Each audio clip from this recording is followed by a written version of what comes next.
నిత్య స్టోరీస్ వయసు అంతరం 3వ భాగం.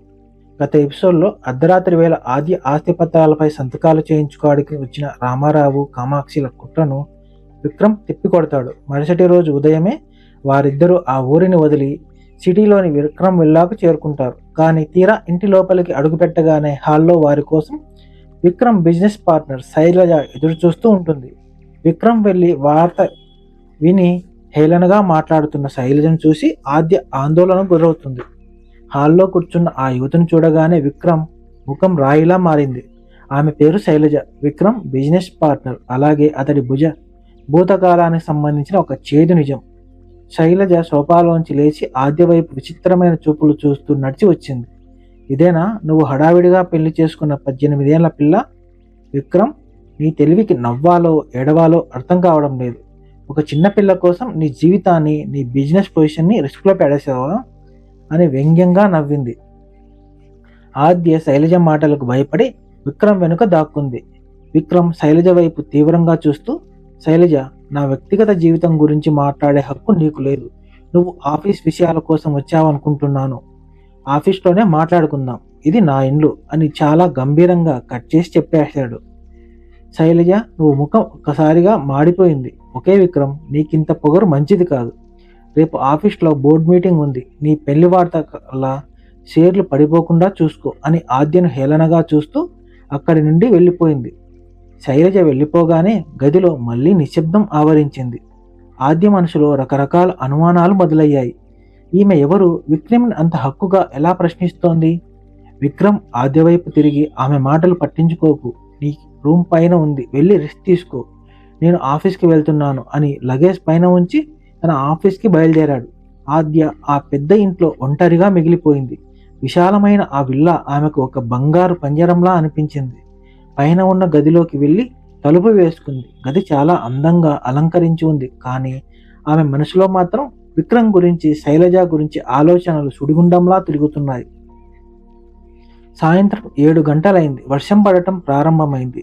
చీకటి పడుతున్న కొద్దీ ఆద్యకు భయం ఎక్కువ కాసాగింది. విక్రమ్ ఇంకా ఇంటికి రాలేదు. ఆకలి వేస్తున్నా కిందికి వెళ్లే ధైర్యం లేక గదిలోనే కూర్చుండిపోయింది. రాత్రి 10 గంటల సమయంలో బయట కారు శబ్దం వినిపించింది. విక్రమ్ లోపలికి వచ్చాడు. అతడు బాగా అలసిపోయినట్లు కనిపిస్తున్నాడు.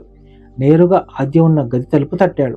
ఆద్య తలుపు తీయగానే అతడి చేతిలో ఉన్న ఫుడ్ పాకెట్ను ఆమెకు అందించాడు. నువ్వు మధ్యాహ్నం నుండి ఏమీ తినలేదని తెలుసు, ఇది తిను అని అన్నాడు.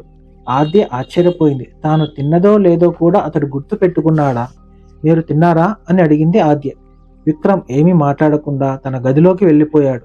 ఆద్య ఆ రాత్రి కిటికీ పక్కన కూర్చొని తింటూ విక్రమ్ ప్రవర్తనను అర్థం చేసుకోవడానికి ప్రయత్నించింది. అతడు పైన కఠినంగా కనిపిస్తున్నా లోపల ఎంత ఆపేక్ష ఉందనే నిజం ఆమెకు స్పష్టమైంది. మరుసటి రోజు ఉదయం ఆద్య కిందికి వచ్చి విక్రమ్ కోసం టిఫిన్ తయారు చేయడం ప్రారంభించింది. విక్రమ్ ఆఫీస్ డ్రెస్లో కిందకు వచ్చి డైనింగ్ టేబుల్ మీద ఉన్న టిఫిన్ చూసి అచ్చిపోయాడు. ఇదంతా నువ్వు చేశావా అని అడిగాడు. అవును, మీకు ఇష్టమో లేదో తెలియదు కానీ చేశాను అంది ఆద్య భయంగా. విక్రమ్ ఏమీ అనకుండా కూర్చొని తిన్నాడు. అతడి ముఖంలో ఒక చిన్న ప్రశాంతత కనిపించింది. తిన్న తర్వాత, ఈరోజు నేను సిటీలోని బెస్ట్ కాలేజీకి తీసుకెళ్తున్నాను, నీ అడ్మిషన్ ప్రాసెస్ పూర్తి చేయాలి అని చెప్పాడు. ఆద్య కళ్ళు ఆనందంతో మెరిశాయి. తన చదువు ఆగిపోతుందేమో అని భయపడిన ఆమెకు విక్రమ్ మాటలు పెద్ద ఉపశమనాన్ని ఇచ్చాయి. ఇద్దరూ కాలేజీకి చేరుకున్నారు. కాలేజ్ ప్రిన్సిపల్ విక్రమ్కు మంచి మిత్రుడు. అడ్మిషన్ ప్రాసెస్ పూర్తయ్యాక ప్రిన్సిపల్ విక్రమ్తో, విక్రమ్, నీ చెల్లెల చాలా పద్ధతిగా ఉంది అని అన్నాడు. ఆ మాటలకు విక్రమ్, ఆద్య ఇద్దరు ఒకరి ముఖం ఒకరు చూసుకున్నారు.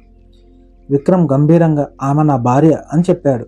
ప్రిన్సిపల్ ఒక్కసారిగా షాక్ అయ్యాడు. బయట రాగానే ఆద్య, మీరు అలా చెప్పాల్సిన అవసరం లేదు కదా, చెల్లెలు అని చెబితే సరిపోయేదిగా అంది. విక్రమ్ ఆద్య వైపు తీవ్రంగా చూస్తూ, నేను అబద్ధాలు చెప్పను ఆద్య, నువ్వు నా భార్యవి అనేదే నిజం. అది సమాజానికి తెలిసినా తెలియకపోయినా. కానీ ఆ బంధానికి ఇచ్చే గౌరవం నా మనసులో ఉంది కానీ అని కారెక్కి కూర్చున్నాడు. ఆద్యకు అతడి మాటల్లో నిజాయితీ అర్థమైంది. తర్వాయి భాగంలో విక్రమ్ తనను భార్యగా అంగీకరించిన విధానం చూసి ఆద్యలో ఎలాంటి మార్పు వస్తుంది. కానీ అదే సమయంలో సిటీకి చేరుకున్న ఆద్య బాబాయ్ రామారావు శైలజతో కలిసి విక్రమ్పై ఎలాంటి కుట్ర పడబోతున్నాడు నెక్స్ట్ భాగంలో చూద్దాం. కథ సమాప్తం.